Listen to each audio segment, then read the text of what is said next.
Hello friends, hello students. आज जैसे कि मैंने पहले कूलम्स लॉ, उसका वेक्टर फॉर्म, उसका सिस्टम ऑफ चार्जेस कैसे काम करता है, एक से ज़्यादा चार्जेस, दो से ज़्यादा चार्जेस अगर सिस्टम पे हो तो सिस्टम पे कैसे फोर्स ऑफ इंटरेक्शन होता है, उसका वेक्टर फॉर्म दिखाया था, सब कुछ थ्योरी पढ़ा दिया था। अभी हम देखेंगे उसका रिगार्डिंग न्यूमेरिकल्स कैसे जेई में और नीट में आ सकता है, वो एक बार देख लेना। ठीक है, अभी हम लोग वो न्यूमेरिकल स्टार्ट करेंगे। तो पहला क्वेश्चन ये है कि एक मेरा ट्रायंगल है जिसके ऊपर ये तीनों वर्टिसेस नाम है ए बी सी। तीनों वर्टिसेस, ट्रायंगल का जो वर्टिसेस होगा उसके ऊपर तीनों पॉइंट चार्जेस रखा है क्यू क्यू क्यू। क्वेश्चन है कि find the net charge, find the net force on vertex C, on vertex C। ठीक है, net force on vertex C, C के ऊपर चार्ज कितना है plus Q। Okay, and the figure is equilateral triangle. क्या triangle? Equilateral triangle. ठीक है, the figure is equilateral triangle. तो इस टाइप का क्वेश्चंस को हम कैसे हैंडल करेंगे एक बार देख लो। ठीक है, तो मैंने बोला था कि जब भी एक सिस्टम ऑफ चार्जेस होगा, इस फिगर को मैं बाद में फिर से रिड्रॉ करता हूँ, plus Q plus Q plus Q. ये एंगल कितना 60, ये एंगल 60, ये एंगल 60। ठीक है, और ये ईच साइड्स, अच्छा साइड मैंने नहीं बोला था, ईच साइड्स विल बी ए। ठीक है, आपको पता है कि इक्विलैटरल ट्रायंगल का हर साइड्स बराबर होता है, तो हर एक साइड का मैंने नाम दे दिया ए। ठीक है, अब देखेंगे कि फोर्स ऑन सी, तो मेरे according to Coulomb's law in system of charges valid है। तो क्या होता है बताओ, F3 force on charge vertex C will be due to, क्या होगा बताओ, force on vertex C due to charge at vertex A plus force on vertex C due to charge at, तो दो एफ सी ए किसके बराबर हो जाएगा? F C A will be K Q, ये चार्ज भी क्यू है, ये चार्ज भी क्यू है, दोनों के भीतर डिस्टेंस कितना है दोनों के भीतर डिस्टेंस है ए, उसका स्क्वायर।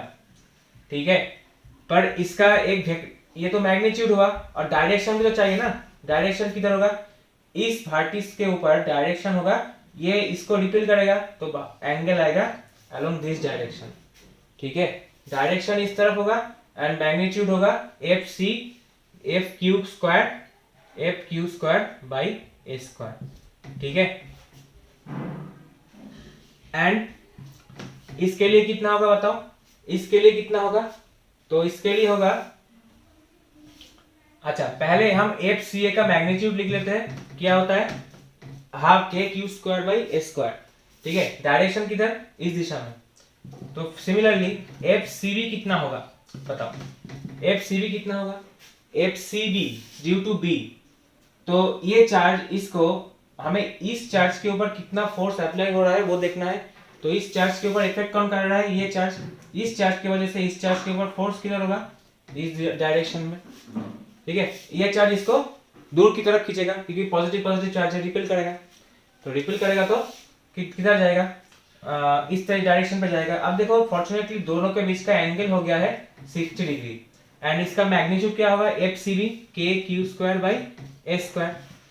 ठीक है, तो मैग्नीट्यूड दोनों का सेम आया, मैग्नीट्यूड दोनों का देखिए सेम आया, पर एंगल में थोड़ा डिफर कर रहा है।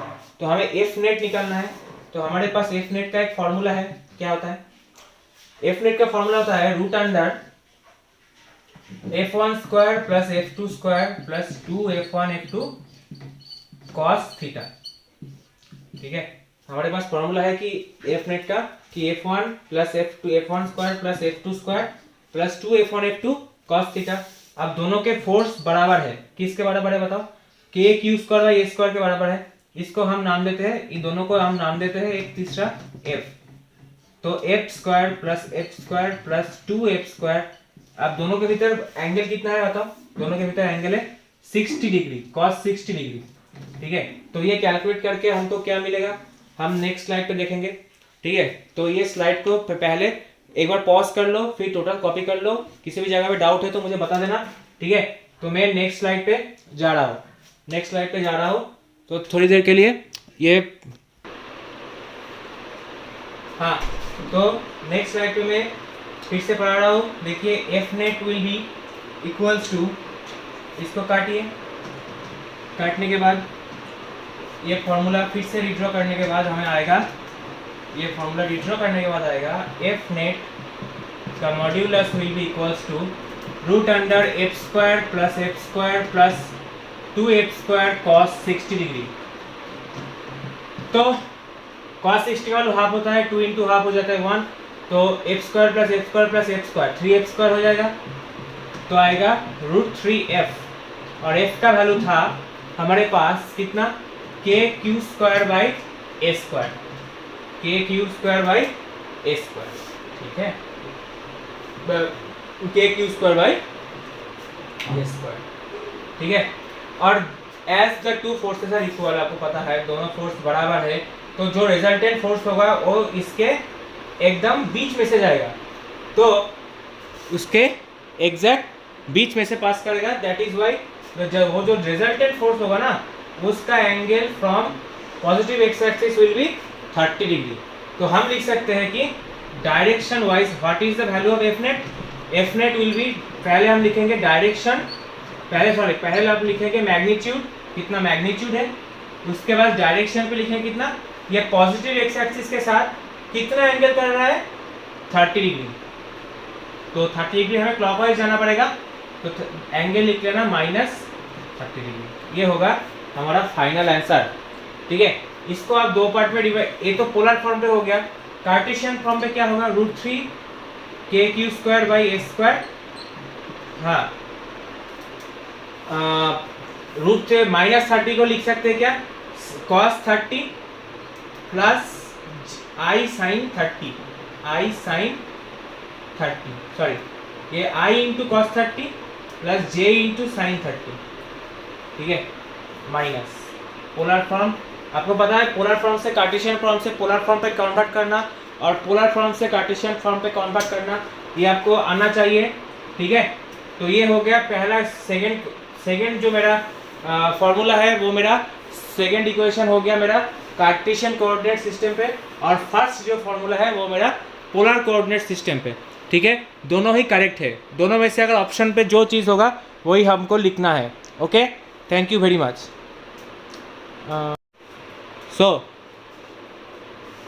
पिछले वीडियो में हमने देखा कि एक ट्रायंगल है, तो उसका एक वर्टेक्स पे कितना फोर्स आता है due to other two vertex के ऊपर जो चार्ज है उसकी वजह से, वो हमने कैलकुलेट किया था। तो इस केस में भी हमें सेम चीज़ करना है।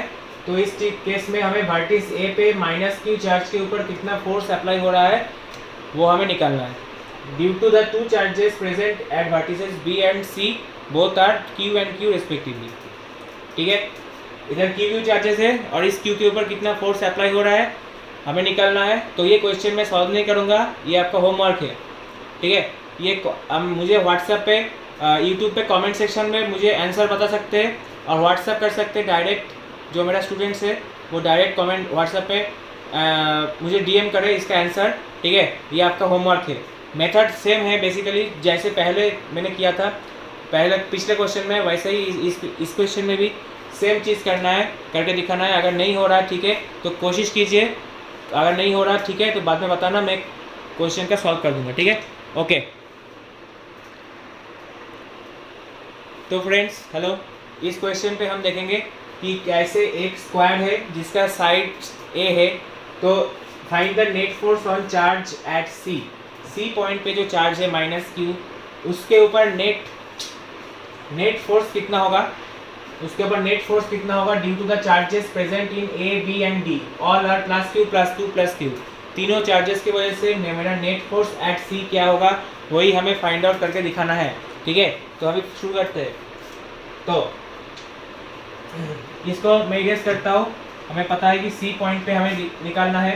तो सी पॉइंट पे चार्ज होगा ड्यू टू, पहले होगा बी के अंदर, तो एफ फोर्स का magnitude due to at C due to B will be K Q square. दोनों ही चार्ज का मैग्नीट्यूड क्यू क्यू है और बीच का जो लेंथ है वो है ए, तो एस का स्क्वायर आएगा, ए का स्क्वायर आएगा। और डायरेक्शन क्या होगा बताओ? तो ये चार्ज को अट्रैक्ट करेगा कि रिपेल करेगा? पॉजिटिव है नेगेटिव है, तो ये चार्ज इसको अट्रैक्ट करेगा। तो अट्रैक्ट करेगा तो ऊपर की तरफ, इस फोर्स, ये चार्ज उस तरफ एक फोर्स फील करेगा ऊपर की तरफ due to the presence of plus Q charge at vertex B. Similarly F C D क्या होगा? एफ सी डी होगा K Q square by A square. फिर से K Q square by A square, but इधर फिर से positive charge negative charge positive charge एक दूसरे को अट्रैक्ट करता है। अट्रैक्ट करने की वजह से ये दोनों इस दिशा में जाएगा। सी पॉइंट का जो चार्ज है इस दिशा में जाना चाहेगा, एक फोर्स फील करेगा। और next question is next point is A. F C A will be, इसके लिए कितना होगा बताओ? के क्यू स्क्वायर, इधर भी चार्ज क्यू इधर भी चार्ज क्यू, के क्यू स्क्वायर डिवाइडेड बाई कितना? ये देखो इधर एक चीज चेंज हो गया है। क्या चेंज हो गया है? इधर एक चीज चेंज हो गया है, वो है मेरा डिस्टेंस। अभी देखो ये जो इसके बीच में जो डिस्टेंस है वो क्या ए नहीं है, वो कितना है? ये अगर इसको एक राइट एंगल ट्रायंगल कंसीडर कर सकते हो, वही डायगोनल को राइट एंगल ट्रायंगल, डायगोनल और ये दो साइड को मिला के राइट एंगल ट्रायंगल कंसीडर कर सकते हो। जिसका दो साइड है ए, ये भी है, तो ये हो जाएगा मेरा √2a, तो ये हो जाएगा √2a का स्क्वायर। तो कितना है बता? के Q square by 2a square. Direction कितना? पॉजिटिव नेगेटिव, तो इस जगह पे खींचेगा ये क्यू चार्ज, इस चार्ज को उसकी तरफ खींचेगा, ठीक है। तो अब तीनों चार्जेस का रिजल्टेंट चार्ज निकालना है, तीनों चार्जेस का रिजल्टेंट चार्ज निकालना है। तो एफ नेट, ठीक है, एफ नेट कितना होगा? अच्छा, एफ नेट निकालते समय मैंने ये जो के Q square by A square, इसको मैंने नाम दे दिया एफ, इसको नाम दे दो एक एफ, इसको नाम दे दो एफ बाई 2, ठीक है। तो पहले हम वेक्टोरिकली करेंगे, ठीक है, वेक्टोरिकली करेंगे तो चीज़ें और बेहतर होगा, सुविधा होगा बहुत। तो देखो इस चार्ज पहले जो एफ सी बी था ऊपर की तरफ, मतलब पॉजिटिव वाई एक्सिस की तरफ, हम तो एक्स एक्सिस पे ऐसे ड्रॉ करते हैं, वाई एक्सिस पे ऐसे ड्रॉ करते हैं ना, पॉजिटिव एक्सिस को। तो ये जो एफ सी बी होगा, तो एफ ऊपर की तरफ, मतलब एफ मल्टीप्लाइड बाई जे लिख सकते हो। वाई एक्सिस क्या लोग यूनिट वेक्टर कौन लिखते हैं? जे। और एक वेक्टर के लिए magnitude as well as direction चाहिए। डायरेक्शन के लिए हम इस्तेमाल क्या करते हैं? यूनिट वेक्टर, ठीक है। डायरेक्शन के लिए हम इस्तेमाल करते हैं यूनिट वेक्टर, आपको बोला था। और F C D negative X axis की तरफ है। अगर देखोगे तो पॉजिटिव एक्स एक्सिस ऐसे आता है और नेगेटिव एक्स एक्सिस इसके उल्टे लेफ्ट साइड में जाता है। तो ये होगा minus F into I due to this F C D plus ये जो एफ सी ए है ना, ये जो एंगल है, देखो ये एंगल है मेरा 45 डिग्री, क्योंकि ये इसका दो साइड इक्वल है इसलिए 45 डिग्री है। तो इसके लिए लिखेंगे f बाई 2 इंटू ये cos 45, ठीक है, इसका ये कॉम्पोनेंट है cos 45 into minus i plus sign 45 into जे, ठीक है। इसका दो कंपोनेंट आएगा, एक आएगा cos component, sign component, direction का दो कंपोनेंट आएगा, ठीक है। cos 45 into I plus sign 45 into जे, ठीक है। तो फिर से लिखते हैं f into J minus F into I minus F by 2√2 I plus F by 2√2 जे, ठीक है। तो ये आएगा f चारों में से f कॉमन जा सकते हैं, चारों में से एफ कॉमन ले लो, एफ का वैल्यू क्या है के Q square by A square, और आई के साथ साथ क्या मल्टीप्लाइड है बताओ, 1 minus 1 by 2 root 2 into I plus minus one by 2 root 2 I plus 1 plus 1 by 2 root 2 J.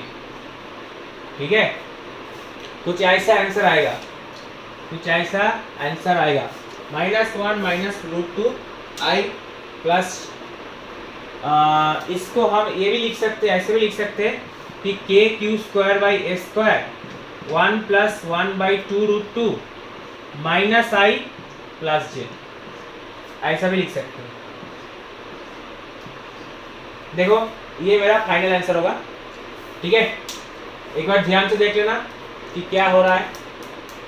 ठीक है, ये अगर ये चीज़ आपको अगर कॉम्प्लिकेटेड लगता है तो फिर से ट्रायंगल वाला केस देख लेना। ठीक है, मुझे लगता है ये चीज़ में आपको थोड़ा सा कॉम्प्लिकेशन लग सकता है।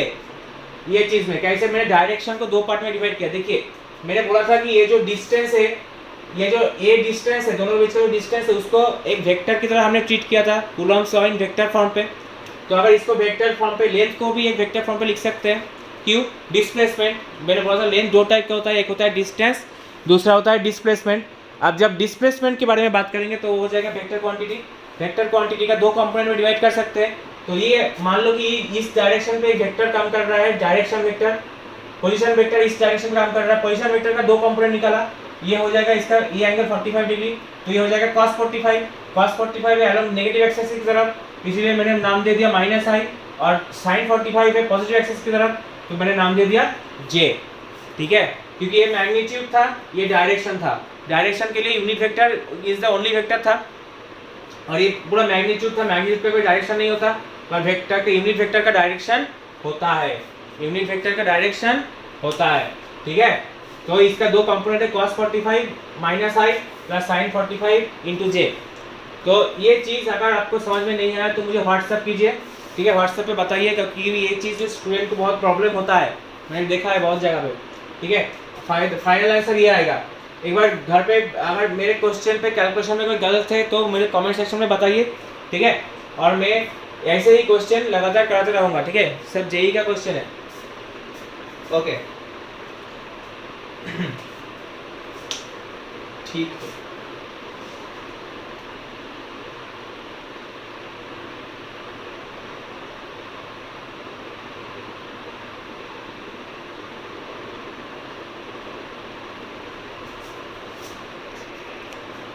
हेलो फ्रेंड्स, एक छोटा सा चीज़ मैं बताना चाहता हूँ। ठीक है, शायद आप लोगों को ये चीज़ बहुत पसंद आए, क्योंकि कोई भी अगर एक सिमेट्रिक फिगर है आपके पास, मान लो कि एक स्क्वायर है, एक इक्विलेटरल ट्रायंगल है, एक सर्कल है, ये सब चीज़ें सिमेट्रिक फिगर है।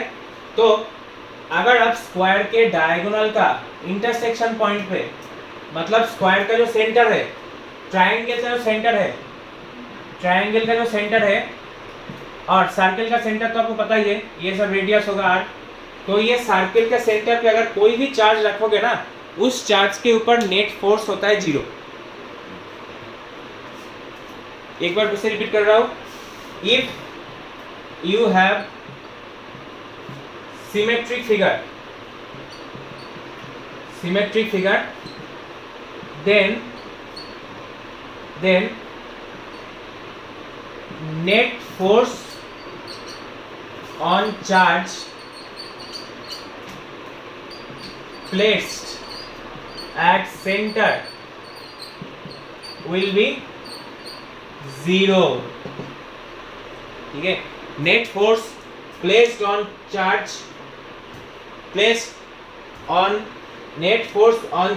placed at center will be 0। कैसे होता है? क्योंकि देखिए ये हार्ड चार्ज, ये जो पॉजिटिव चार्ज है, पॉजिटिव चार्ज, इसके वजह से इधर फोर्स फील करेगा, इसके वजह से, एक मिनट, ये चार्ज की वजह से इधर फोर्स फील करेगा, ये चार्ज की वजह से इधर फोर्स फील करेगा, ये चार्ज की वजह से इधर फोर्स फील करेगा, और ये चार्ज की वजह से इधर फोर्स फील करेगा। तो देखिए opposite force and equal, all the forces are equal and opposite in direction. क्योंकि इक्वल क्यों? क्योंकि चारों डायरेक्शन बराबर है, स्क्वायर के अपने सेंटर पे रखा, क्योंकि चारों जो लेंथ है ये दो चार्जेस के बीच क्यू से चारों चार्जेस का जो लेंथ है वो बराबर है, लेंथ बराबर है और चार्ज भी बराबर है, क्यू क्यू क्यू क्यू। तो all the forces are equal in magnitude and opposite in direction, opposite in direction, तो they cancel each other, so they cancel each other, that is why net force on charge q will be 0. Similar cases में net force on charge q will be 0 and net force on charge q will be 0.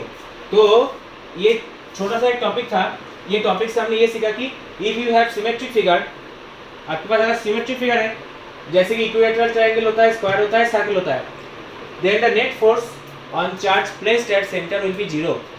ठीक है, अगर इसमें से आपने मान लो कि कुछ चार्ज को नेगेटिव कर दिया तो नहीं होगा, हर चार्ज इक्वली होना चाहिए, equal sign, equal symmetric figure, equal charges placed, equal sign भी जरूरी है।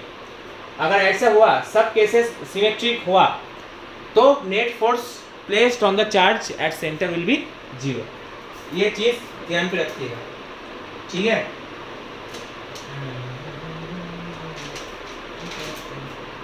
ओके ओके, हेलो फ्रेंड्स, तो ये क्वेश्चन है, बोला गया है कि एक स्क्वायर है, ठीक है, उसके सेंटर पे, मतलब सेंटर मतलब intersection point of the two diagonals, उसको हम सेंटर बोलते हैं। Intersection point of two diagonals are called centre. तो इस सेंटर पे एक प्लस क्यू चार्ज रखा, आपको पूछा गया है कि इस चार्ज के ऊपर फोर्स, नेट फोर्स कितना एक्ट करेगा due to the all 3-4 charges present at the vicinity of the charge Q. तो आपको ये निकालना है, चारों ऑप्शन है, option A, option B, option C, option D. Video को एक बार पॉज कीजिए, इस क्वेश्चन को फिर से लिखिए और इस क्वेश्चन को सॉल्व करके मुझे व्हाट्सएप कीजिए और यूट्यूब के कमेंट सेक्शन में भी बता सकते हैं, ठीक है। ये क्वेश्चन जैसे कि मैंने पहले सिखाया था वैसे ही इस क्वेश्चन को सॉल्व करना है, ओके। तो ये क्वेश्चन अभी मैं करके नहीं दिखाऊंगा, ये क्वेश्चन पहले आप ट्राई कीजिए, उसके बाद मैं करूंगा, ठीक है।